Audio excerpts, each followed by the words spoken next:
Welcome and thank you for joining us. My guest today is John Newman, Director of Federal Programs at Yellow. John, thank you so much for being here today. Thanks for having me. So I want to start with early career recruitment. We know that a lot of people work for the government because there's a lot of opportunities to deliver on mission, to make a positive impact. And of course, a lot of that does start with early career talent, internships, other programs for students and young individuals in the country. But we've seen, more recently with the federal internship program, at least in the past 10 years, there's been a significant decrease in the number of interns who work for the government. There have been some efforts more recently. We saw that the government is trying to hire 35,000 interns for 2023, and there's been a lot of efforts to try to rebuild that early career talent pipeline.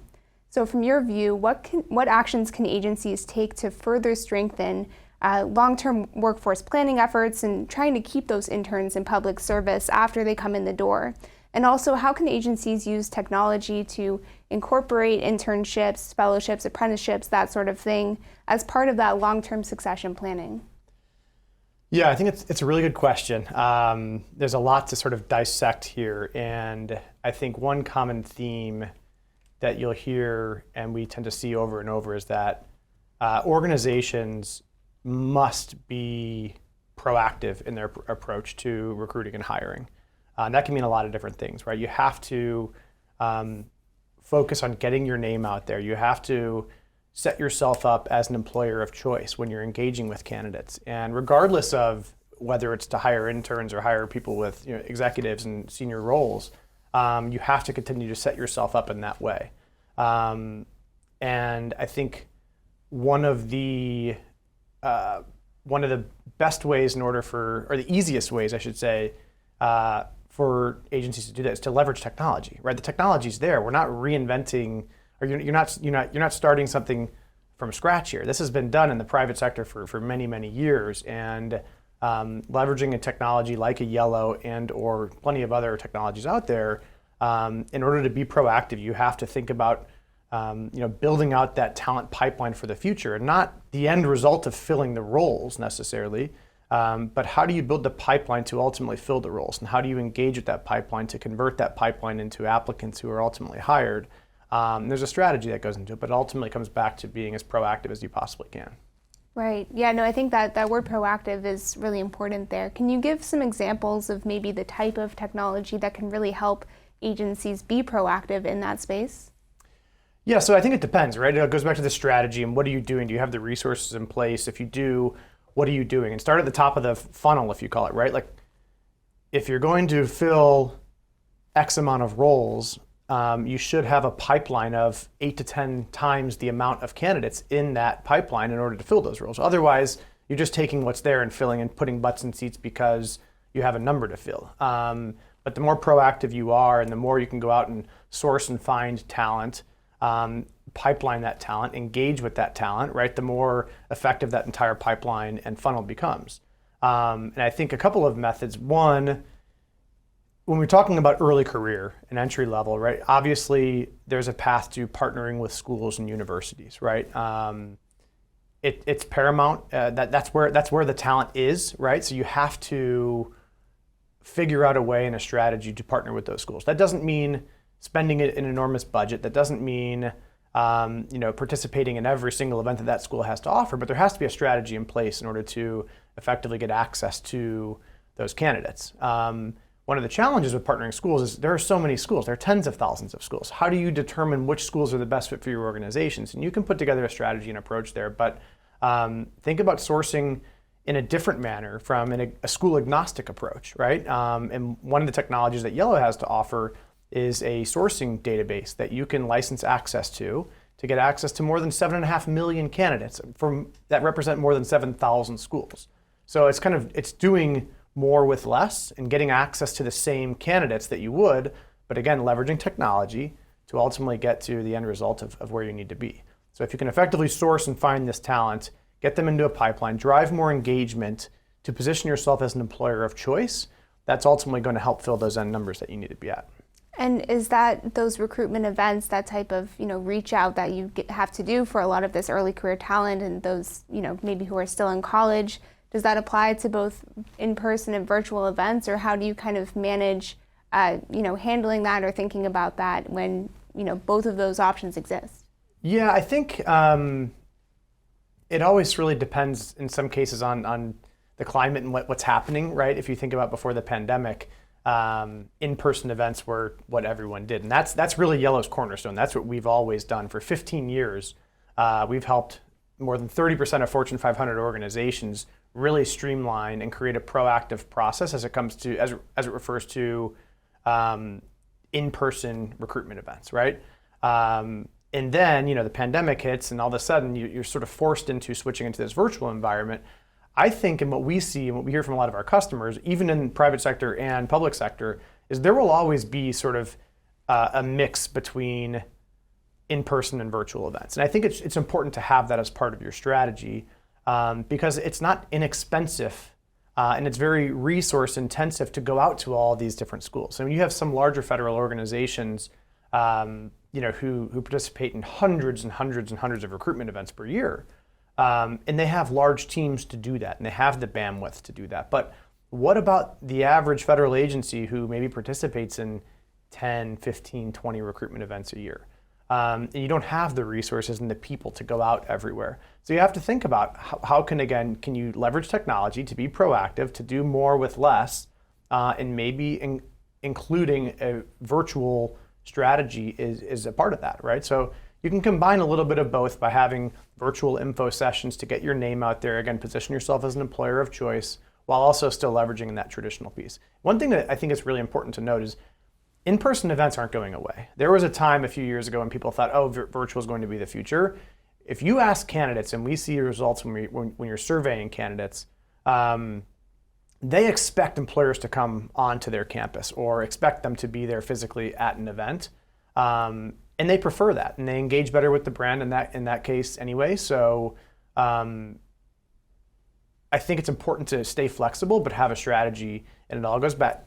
Events is still part of sourcing, right? It's all part of getting out there, getting your name out there, and engaging with and building that top of the funnel pipeline as best you possibly can.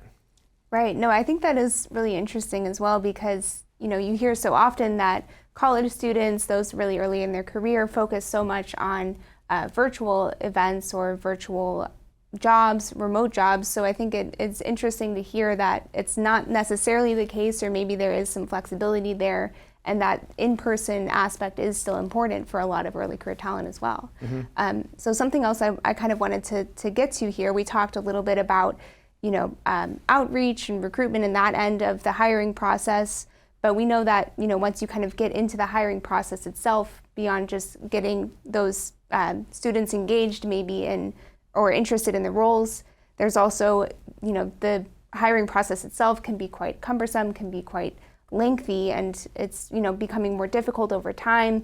You have agencies use a lot of different hiring authorities.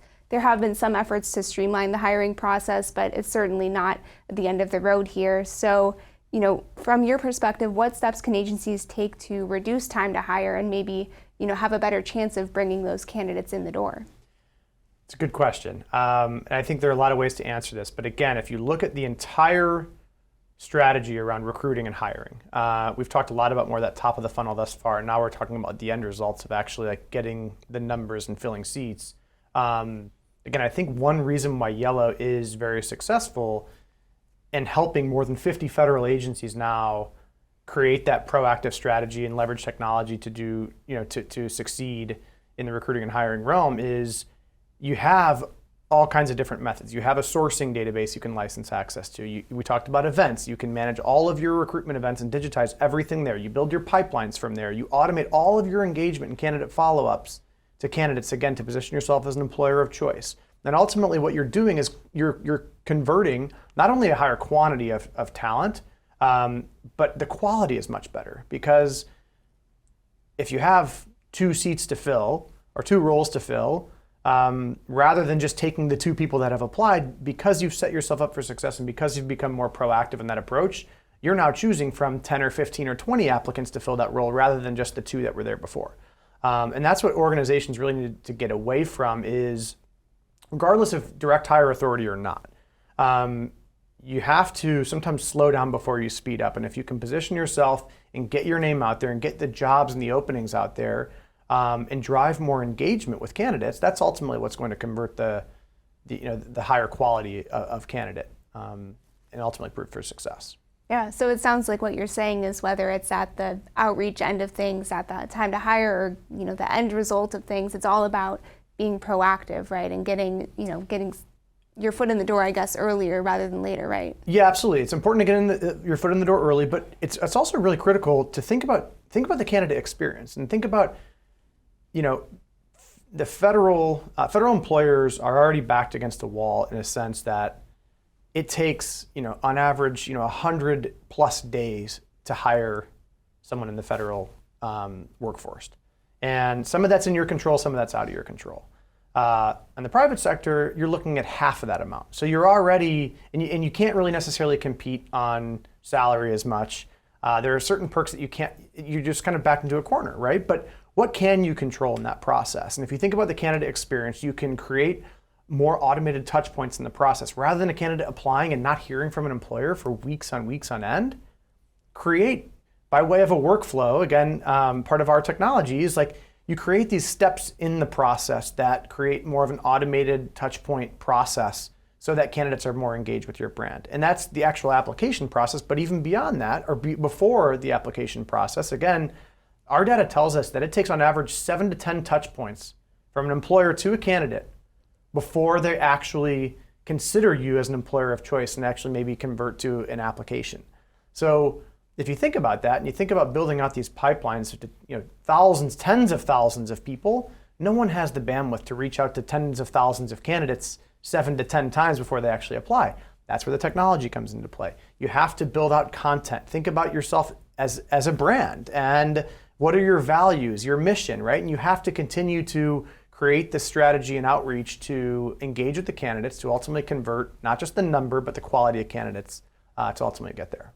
Yeah, and then at the end of the day, it's the technology that makes the process a lot easier on the candidates or can help them bring them in the door right at the end of the day. So, it's the technology is kind of a conduit to something that's broader, that's going to help the federal workforce more generally. Is that something that? Yeah, 100%. I think there's an example, a large national diversity event called BEA, Black Engineer of the Year Awards, is held in DC every year, and there are hundreds of employers there, usually 15,000 or so candidates roaming the floor talking to all these employers. And one of our Army civilian customers did a tremendous job in leveraging technology to set themselves up for success. But when you're at a recruitment event, just for example, there should never be a time where you're exchanging paper resumes and maybe you're looking at a candidate's resume and you're saying, oh, hey, go apply, go find our jobs on USA Jobs and go apply. Like that's the worst thing you could possibly do. And this particular Army civilian employer, in engaging with 15,000 candidates at an event, they captured more than 3,000 resumes, all digitally captured through a QR code. We're able to quickly evaluate a candidate based on minimum criteria, move them to the process. They, extended 150 plus tentative job offers and ultimately hired more than 25 candidates just from that event alone. So like the numbers are there, you can do all these things, but imagine if you didn't have technology and you were doing that and you're funneling, and thumbing through 300 or 3,000 resumes from candidates.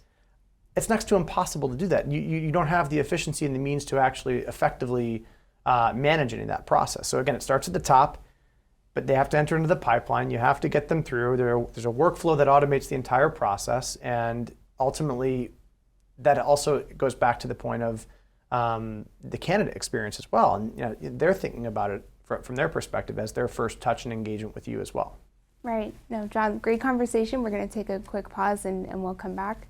So my guest today is John Newman, Director of Federal Programs at Yellow. I'm your moderator, Drew Friedman, and we're discussing how to leverage technology to create a proactive recruitment program sponsored by Yellow on Federal News Network. Welcome back to the discussion, Leveraging Technology to Create a Proactive Recruitment Program, sponsored by Yellow on Federal News Network. My guest today is John Newman, Director of Federal Programs at Yellow, and I'm your moderator, Drew Friedman. And John, before the break, we were talking a lot about, this part of early career recruitment. We were talking about different, whether it's, events to kind of bring people in the door or recruitment strategies, things like that. But I want to pivot a bit now to talk about the role of data in recruitment for federal agencies as well here. Earlier this year, we saw that OPM released a data strategy for the next couple of years, 2023 through 2026. But from your perspective, how can agencies partner with industry to make improvements to data assets, tools, and modernizations as they've kind of laid out in this data strategy that they have? Yeah, I think, again, by organizations being proactive and leveraging technology, it's giving them an opportunity to look at data in a different way that maybe they hadn't before.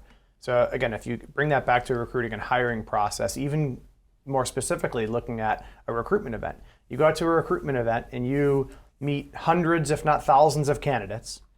If you're doing all of that manually by collecting paper resumes, just from a data standpoint alone, it's really hard to go back and debrief your superiors and tell them how that event went.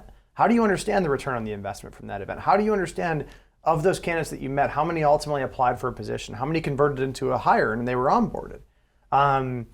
And again, that's where if you're digitizing your process by leveraging technology, that's where you can make more data-driven decisions. And it's not inexpensive to go out and partner with schools and to participate in dozens of recruitment events per year, if not hundreds of recruitment events per year. But the data has to tell the story and allow you to make those decisions to understand, is this worth the investment? Is it not worth the investment? And then data on the back end from a hiring standpoint, right? You should be tracking how long it takes to hire someone, from entering into the pipeline to apply to hire. And again, if you're just doing everything manually and managing things in spreadsheets on your own, you really don't have a way to tell that story and understand the data, which then leads to difficult decision making and less efficiency in the overall process. And does that also have an impact, not just maybe on recruitment and hiring, but long-term workforce strategy or workforce planning, maybe for retention, things like that? Is that something that comes into play as well? Yeah, absolutely. I think the technology exists, and we talk about modernizing the federal workforce, and again, whether that's leveraging a technology like Yellow or other technology out there, when you're doing things from the Stone Ages or 10, 20, 30 years ago, and you haven't thought through how to be more proactive and how to position yourself as an employer of choice, whether that's in the recruiting process, the hiring process, or even the retention process, right? You're not taking advantage of the tools that are at your fingertips in order to be successful. So it does impact ultimately, the entire realm of the process. No, I think that's very telling there, and that's kind of where I want to touch next here. Is we've talked a lot about the early side of recruitment, but we know at the same time that there are a lot of older people in the federal government, and a significant percentage of the federal workforce currently is eligible to retire, about 15%. That number in the next 5 years is going to double, so 30% of the federal workforce is going to be eligible for retirement in the next 5 years. That's a huge percentage. And of course, that's going to be a challenge to replace not only the employees, but the skill sets that they bring and that kind of longevity that they had with working for the federal government, especially among competition with the private sector and the broader landscape of hiring in the country. So from your perspective, what actions can agencies start taking right now if this is something that's going to happen in the next couple of years? What actions can agencies take to kind of try to consider filling some of those gaps? One thing I think that private sector has done really well over the year is create this model of hiring from within, right? And that starts at the top again. You have to have the entry-level positions there in order for them to succeed. And whether these entry-level candidates and folks who've been onboarded are progressing up the ladder to executive roles down the road, or you're considering looking at just replacing someone in a senior position with another senior person from outside the organization. Like, think about your cost benefit and the efficiency and the process in which it takes to replace that individual who's leaving the organization. It's so much easier to hire from within. But that goes back to, again, having the foundation in place and the framework in place to effectively source and find candidates at an early level, internships, fellowships, et cetera, so that you can set up yourself up for success in the future. I think another important thing to note here is, while we're seeing huge hiring surges across the federal government, private sector slowed down a lot of its hiring. So now is a really, really critical time for the federal government to take advantage of the tech talent or the cyber talent that would have maybe been applying for positions in the private sector and take advantage of that. But again, it goes back, you don't just post your jobs and hope someone applies. You have to create a strategy and a process and leverage technology to get your jobs out there. There's nothing wrong with posting your jobs in USA Jobs. Like, that has to happen, right? But there's so much more you can do as an organization. And if all you're doing is posting your jobs to one place, you're getting the same sets of eyes of candidates who probably already work in the federal workforce on those jobs over and over again. And if you're not leveraging social media, getting your name out there, partnering with schools, leveraging different types of systems to source and find that talent proactively, you're never ultimately going to get there to help that larger problem of eligible to retire workforce. Right. No, I think that rings so true. This idea of you have to be really strategic about the way that you are hiring. That's something I hear a lot from human capital leaders and HR managers in government, is this this idea that they're either trying to get away from or starting to get away from of post and pray, right? Where you just post something, hope the right candidate shows up, but obviously, agencies are looking to move away from that. So do you see, maybe technology and data as things that can help, turn that around, I guess? Absolutely. I think I use the term post and pray on almost every single conversation that I have with employers. And it's mind-blowing at how many organizations are still very much using that, right? They don't have the resources, the bandwidth, but they're just posting jobs because that's what you've always done. And again, I think leveraging technology, and not even so much the data point, right? The data, it tells the story that you must be more proactive and you must go out and find these candidates. And you get into a whole new process of finding passive talent and people who aren't even looking for a job necessarily. You have to put together the people, the bandwidth, you have to put together the process and the strategy in order to go out and find that talent. And there's an old school, like it's like you're knocking on doors, right? But you're positioning yourself as an employer of choice by doing that. And again, all that comes back to leveraging the technology to effectively create that entire new process and strategy. No, absolutely. And another part of this conversation here that we really haven't touched on yet is the idea of diversity, equity, inclusion, and accessibility, or DEIA, in the federal workforce. Of course, there was the 2021 executive order from President Biden that is really focusing on how to improve DEIA across government. And a big part of that is dealing with the federal workforce itself. And, how do you include DEIA or incorporate DEIA into hiring as well? So from your perspective and from what you've, seen as you work in these kind of areas, what steps can agencies take to further advance DEIA initiatives in the recruitment space?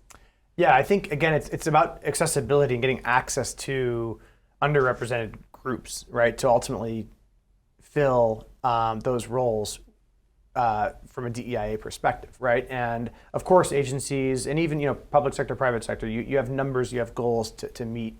But again, how are you getting access to the individuals that meet that criteria? You have, more than 100 HBCUs across the country. You have dozens of large national diversity events. I mentioned the BEA one before, but usually when we go to those large national events as Yellow to help our customers who are recruiting at those events, you usually see, I'd say, less than 5 or 10% of federal employers who are actually there on the show floor recruiting at those events. So then you ask yourself, okay, well, why is it all private sector here? Why are others not at this event? And that's part of the strategy of getting your name out there, putting together the partnerships in place and the strategy, leveraging technology.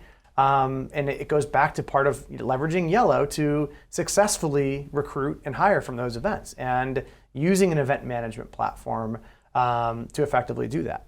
But then again, even if you don't have the bandwidth or the resources to go out to that actual event, or budget is limited, whatever the case may be, right? There are other means to get access to the same data set of individuals the Yellow sourcing platform that you can license access to give you access to more than 7.5 million candidates. More than 70% of that database is considered underrepresented minority. So again, you can do more with less by leveraging technology. And I think that's what really helps to set our organization apart is you don't have to go to one vendor to find this sourcing solution and this other vendor to manage your recruitment events and this other vendor to pipeline and automate your engagement and outreach and this other vendor to streamline the hiring process. All of that can sort of be done in one place with Yellow. And I think that's particularly what federal employers, most importantly, where they see the most value. And that's why we've grown. In 2017, we had 1 or 2 federal customers leveraging our technology, and today we have more than 50, and we're projected to double that over the next couple of years. So we're seeing a shift. We're seeing it's not just a conversation around organizations. It's not just a nice to have to leverage technology. There's a need, and you're seeing more of it. But again, now's the time to take advantage of it, especially when private sector is slowing down a lot of their hiring. Right. No, I think that is really important in this idea of just, again, being strategic, being proactive in the way that you are recruiting. If you do have limited resources, limited budget, limited staff, all of those things can be really helpful. Technology can be really helpful to, be able to accomplish that. And John, just, wrapping up with the time that we have left here, if there's one thing you would want agencies to kind of take away from our conversation today, what would that be? Sound like a broken record. You must be proactive in everything that you're doing. In order to be proactive and be efficient with that, technology is an absolute must. And you can be successful with having limited resources still. You don't have to have dozens and dozens of people on a recruitment or talent acquisition team like you see in the private sector. You can do it with 1 or 2 people. We've seen it ourselves, right? Most of our customers have a team from a recruitment and outreach perspective of 1, 2, maybe 3, 4, 5 people.